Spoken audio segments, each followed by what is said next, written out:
I received $50,000 in back pay. I rushed home 2 hours early to surprise my husband. When I walked in, I heard him planning my divorce. That part didn't happen all at once. It just feels that way now. Let me back up. My name is Joanne Caldwell. I'm 42 years old. I live in Minneapolis, Minnesota. I used to run operations for a regional logistics company until they decided I was no longer a cultural fit. That's corporate language for we're cutting you loose and hoping you won't fight. I fought. 8 months of paperwork. 8 months of calls. 8 months of feeling like I was begging someone to admit I wasn't crazy. That Tuesday afternoon, I was sitting in a coffee shop in the North Loop. The place smelled like burnt espresso and wet wool coats. My phone buzzed. Email from the Minnesota Department of Labor. Final determination. I opened it. $38,000 unpaid performance compensation, $7,000 in damages, $5,000 in accrued interest, total $50,000 in back pay. I just stared at the number in my banking app. $50,000? Not a bonus. Not a gift. Mine. Money they should have paid me before they walked me out. I didn't cry. Honestly, I felt tired more than anything. Tired and vindicated at the same time. If you've ever had your name dragged through a conference room, you know what that feels like. I thought about the mortgage on our place in Adena. Heating bills that spiked every winter. The months Garrett said, "We'll figure it out," but didn't really look at the numbers. I left the cafe 2 hours early. I bought a bottle of Cabernet on Hennepin. Not fancy, but not cheap either. I wanted to walk in and say, "We're going to be okay." I rehearsed it in the car like an idiot. When I stepped into the house, it was quiet except for Garrett's voice upstairs. He sounded calm, controlled. I heard my name. I moved closer to the staircase without meaning to. The wood creaked under my shoe. He didn't notice. "If we file next week," he said, "the 50 becomes leverage." I froze. I hadn't even told him about the money. I stood there with the bottle still in my hand, listening to my husband negotiate my future like it was a business contract. Garrett's voice was steady, calm in that boardroom tone he uses when he thinks he's the smartest guy in the room. "The balance hit today," he said. 50,000. It's in the joint access account we use for the mortgage. As long as it sits there until the snapshot, we're golden. Her account, not ours. I leaned against the wall so my knees wouldn't give out. "The refinance review is Thursday," he continued. "I just need liquidity verified. Once that's done, we file. Timing matters." A pause. Then softer. "No, she doesn't know yet." That part hit different. I heard a woman's voice through the phone speaker. Low and professional, not emotional, just clinical. "You're certain she won't move the funds before Thursday?" Garrett gave a short laugh. "She won't. She thinks we're rebuilding." Rebuilding. I looked down at the wine in my hand. I almost laughed too. "Honestly," he added. "And Sarah confirmed the bank won't question the reserve as long as it shows clean for 3 business days." Sarah. The name landed like a punch. Sarah Huxley, my former analyst. The one I defended during a compliance review. She works risk compliance now at a regional lending firm. I knew that. The woman on the phone spoke again. "If you file next week, the 50 becomes leverage during asset division." Garrett's answer came fast. "Exactly. Leverage." I hadn't even told him about the deposit. Then I remembered. The iPad in the kitchen drawer. The one we used for streaming. I logged into my bank app on it 2 years ago when my phone died. I never logged out. Push notifications, balance alerts. He didn't hack anything. He just watched. "I'll send over the draft," the woman said. "Good," Garrett replied. "Once the restructure is approved, we move forward." I stepped back before the stair creaked again. I didn't drop the bottle. I didn't storm upstairs. I walked out of my own house like I'd left something in the car, yeah? Then I got in and drove. I stopped at a red light on Lyndale and pulled up my bank app again. The balance was still there. $50,000. Clean. Untouched. My hands were shaking so bad I almost dropped the phone. I didn't drive far. I circled back once I saw Garrett's truck leave the driveway. I waited 2 blocks down like I was casing my own house. That part felt pathetic. Honestly, inside, everything looked normal. Same couch, same stupid throw blanket. I looked at the iPad. My instinct was to log out and change every password. But no, if I cut his access now, he'd panic and file for divorce before I could freeze the assets. I needed him to stay overconfident for 48 more hours. The bank app badge showed one notification. He'd opened it earlier. I could see the timestamp. Then I checked the email app. There it was. PDF attachment debt restructure proposal, personal guarantee. I opened it. 2 years ago, Garrett had personally guaranteed $180,000 for his distribution startup. I knew he'd taken a loan. I didn't know he'd signed it personally. The document laid it out plain. Current balance, payment history, delinquency warnings. Refinancing terms required proof of $50,000 in liquid reserves. He didn't need my money transferred. He just needed it to sit there long enough to screenshot and submit. My throat felt tight. If the refinance went through before any divorce filing, the debt would stabilize. On paper, the business survives. During asset division, that could get messy. If the company's value changes because of that restructure, I could be dragged into arguments about shared benefit. I scrolled further. An email chain. From Sarah Huxley, subject timing. Please ensure all liquidity requirements are satisfied prior to the Thursday review. As discussed, once the account snapshot is certified in the portal. Our stability audit will be locked. My name was in the thread. Not copied. Referenced. Garrett replied. She won't move it. I'll handle it. I laughed once. It sounded wrong in the empty kitchen. This wasn't jealousy. Sarah worked risk compliance at the lending firm reviewing his loan. If Garrett stabilized, her department avoided a loss. This was alignment. Incentive. Clean and cold.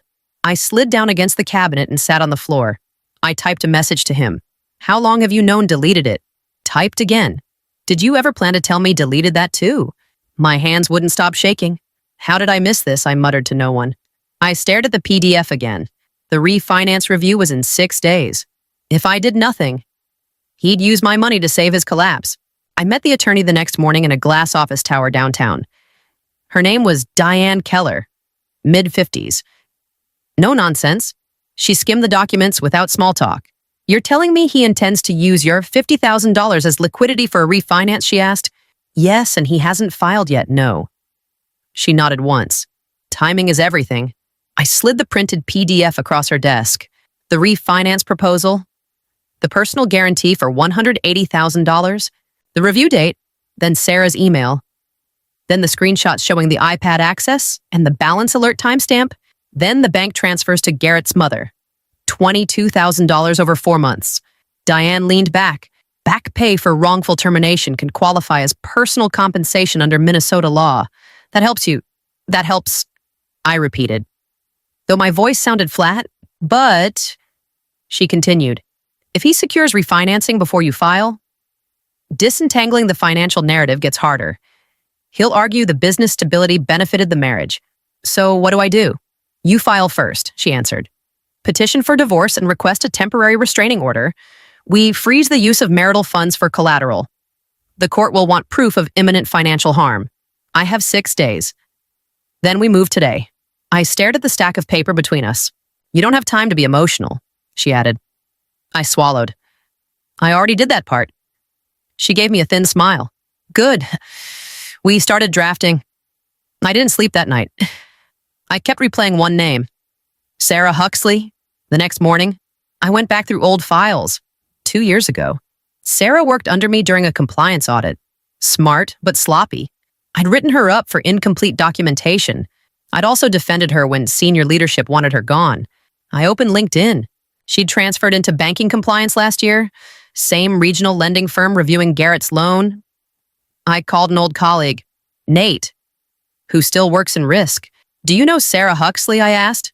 Unfortunately, he replied. Why is she handling distressed accounts now? Yeah, why are you asking? Just answer me. She's part of the review committee on small business restructures. My stomach tightened. I forwarded him the email chain I'd found. Garrett's message. Sarah's response. You need to act before she moves the funds. Nate went quiet. That's not standard language. He finally said, that's strategic. Strategic for who? For whoever benefits if the loan doesn't tank. There it was. If Garrett stabilized the $180,000 debt, Sarah's division avoided reporting a loss. Her performance numbers stayed clean. This wasn't personal jealousy. This was alignment. Calculated. I closed the laptop slowly and stared at my reflection in the dark screen. The refinance review was in 5 days, and suddenly I wasn't just fighting my husband. Garrett made pasta that night. Garlic and red sauce. The smell hit before I even set my bag down. He moved around the kitchen like nothing had shifted. I was thinking. He began, not looking at me. If we stabilize the loan this week, we get breathing room. I poured water into a glass. Breathing room for what? For everything, he answered. The company, the house, us. He set plates down.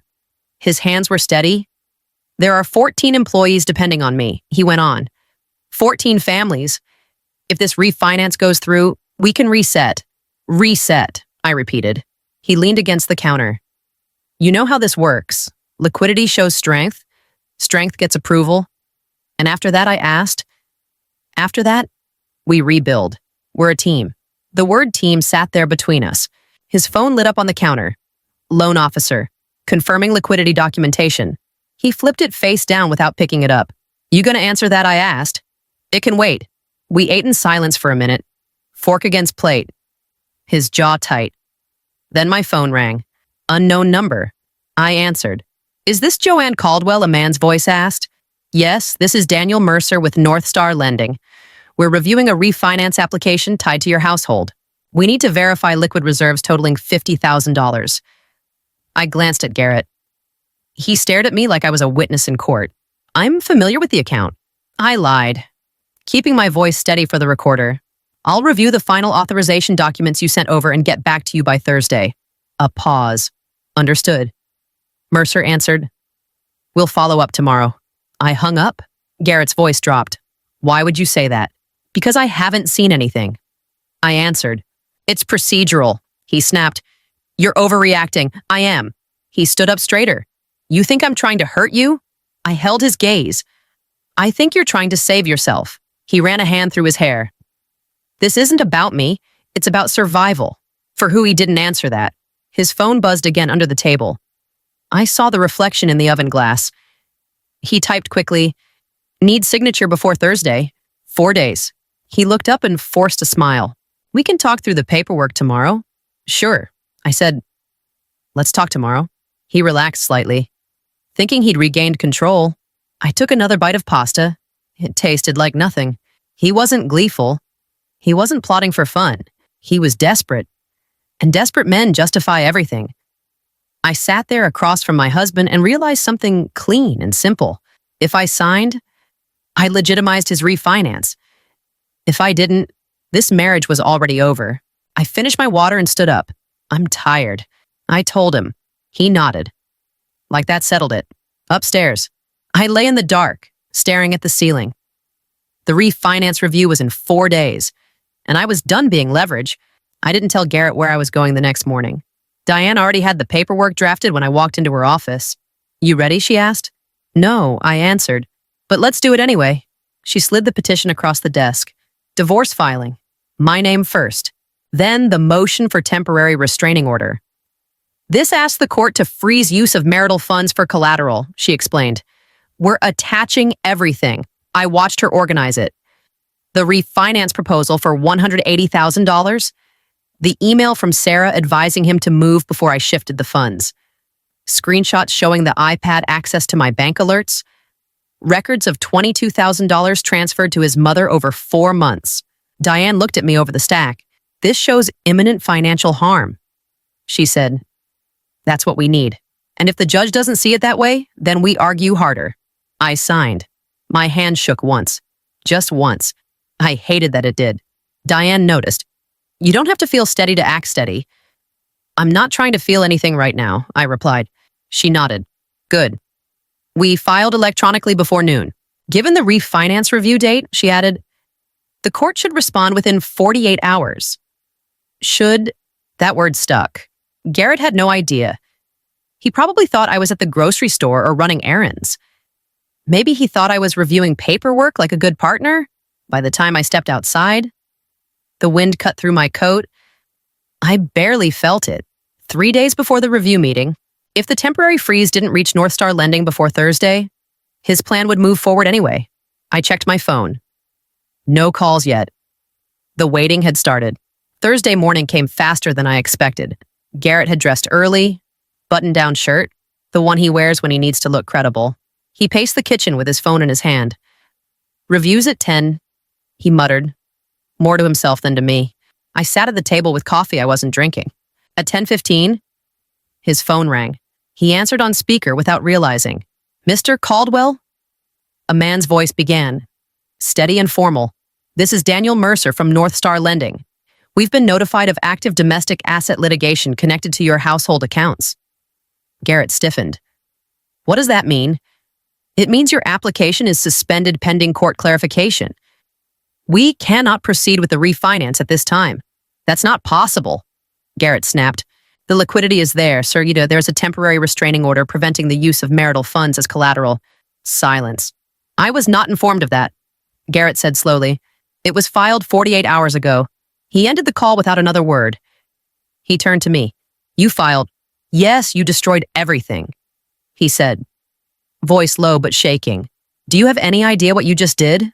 "I protected myself. You could have talked to me." "I tried," I answered. "You were already negotiating." He ran a hand down his face. "That loan keeps 14 people employed. You tried to use my $50,000 to save $180,000 in debt. It's not that simple." "It wasn't simple when you called it leverage."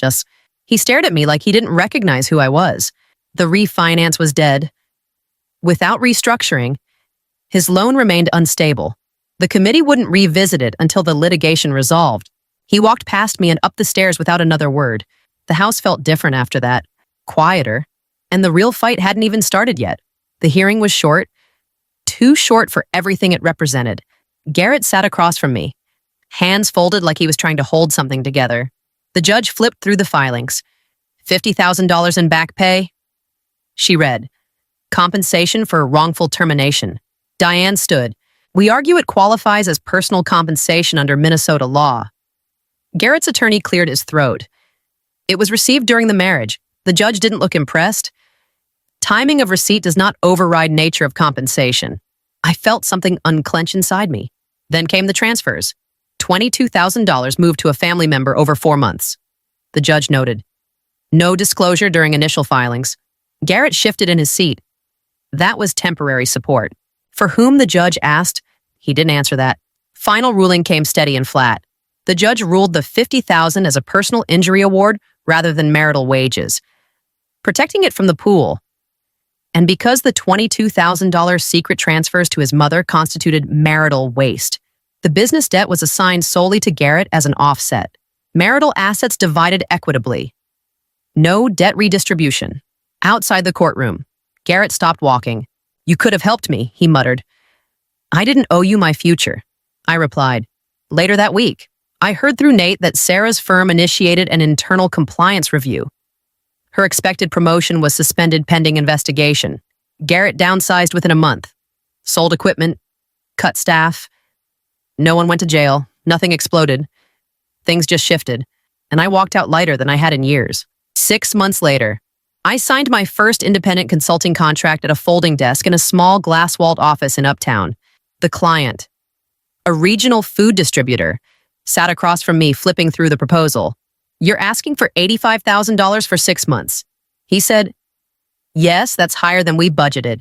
"Then adjust the budget," I replied. "You're losing twice that in process inefficiency every quarter." He studied me for a second. "You don't sound unsure." "I'm not." He signed. Just like that. I walked out of that meeting feeling something I hadn't felt in years. Not revenge, not triumph. Just steadiness. Garrett moved into a smaller rental in St. Louis Park. Sold the company vehicle. Downsized his staff. He still runs the business, just smaller now. We met once to finalize paperwork. "I never meant to hurt you," he said quietly. "I know," I answered. "You just meant to save yourself." He nodded. That was the most honest we'd been in a long time. Here's what I learned. And I'm not saying this like a motivational poster. I'm saying it because I lived it. When someone calls your future leverage, believe them. Love doesn't excuse strategy. And silence isn't loyalty. Protect your name. Protect your numbers. Protect your sleep. If you've ever ignored a red flag because it was inconvenient, I get it. Drop a comment if this hits close to home. 6 months ago, I rushed home to surprise my husband with good news. Today, I'm the one walking into a glass office, and the only person I'm looking to surprise is the woman in the mirror. And honestly, I'm still deciding what I want to build next.